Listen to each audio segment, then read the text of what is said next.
Bev, we're looking for some simple ideas to keep us organized. What do you have for us? Simple is the key word.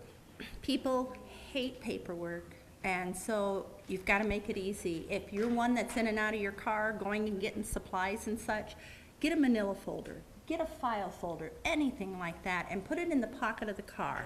Every time you get in the car, that receipt that's in your hand from the store goes right in that file. Don't set it down, don't throw it at the bottom of the purse, you'll never find it. But one of my favorite ones is one of these little totes. I use these for my bookkeeping clients a lot because I can label them per the return that we're going to be doing. Each area has my receipts if I need to go back and quickly look.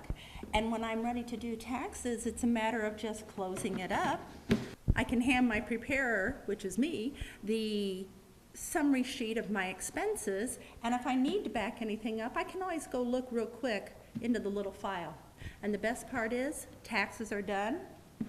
I slide the tax return right in the file, close it up, label it 2008 or the correct year. It goes up on a shelf, and I wind up saving it. Myself, I like to save them over at least 5 years. The IRS says 3 to 5, but I'd like to be safe. I've even gone as far as 7. Okay, excellent. Well, speaking of tax returns, how long do we need to keep other things? It depends on what they are. Unfortunately, a lot of the receipts you get when you buy things are done with thermal cash registers, and have you ever seen them fade over period? You've got to put them in something dark. This also works well for that because it helps save those receipts longer. I just don't think no matter where you put them, they're probably going to last 5 to 7 years. So there's the documentation. You've taken it, you've moved it to a spreadsheet or in one of the software programs. Paychecks is something some save every one. I always save for several months, and once I'm comfortable that everything's fine, then I get rid of it. Once I have my W-2, I really don't need the paychecks except maybe the last one of the year. You might have a few deductions of union dues or safety equipment or tools, something like that that you paid through work that will be on that last paycheck. What about utility bills and other things like that? Basically, those records are already at the systems. Once your check or payment is received, online is so great, you can just access all that stuff.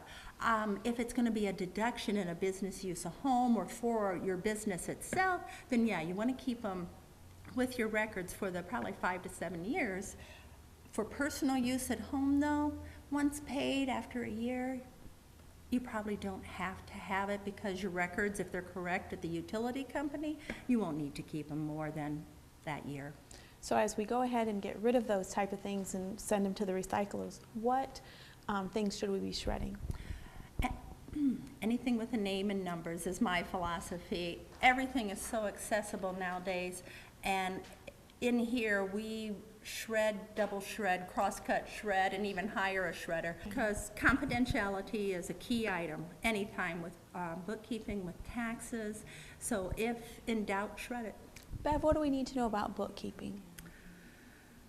Making sure you get a qualified bookkeeper. There's so many tax laws changing every day. Organizational is such a big part of bookkeeping because you have to be able to keep the records, keep them straight, keep the categories. You need to make sure you find a bookkeeper that works with you, not against you. A software, if you have one, there's so many good ones out there, and bookkeepers are usually accustomed to the more popular ones. But if not, and you've got one you love, talk to them about it. A lot of people don't like the receipts, don't like all that paper. Get out, go do your job, let the bookkeeper do their job. Little saying we have here is let us take care of paper while you take care of business.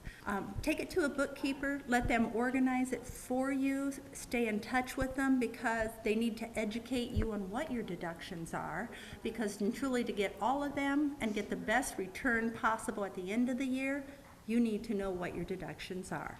So don't take them, drop them off, whether it be taxes or whether it be all your papers. Sit down for a while and talk to your bookkeeper, develop the relationship with them. that trust that they're going to steer you on what you need for deductions. So at the end of the year, your bookkeeper will have everything prepared. You're going to grab your personal items, that mortgage interest, charitable deductions, and those W-2s. You're going to take it into your bookkeeper, who will give you your printout of what your business did, go to the tax preparer, and get your taxes done.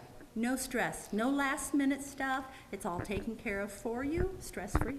Oh, Bev, thank you so much for sharing with us how organization can help us make our tax time stress-free. I'm Jennifer Rumsey. Thank you for joining me on Your Home, Your Haven.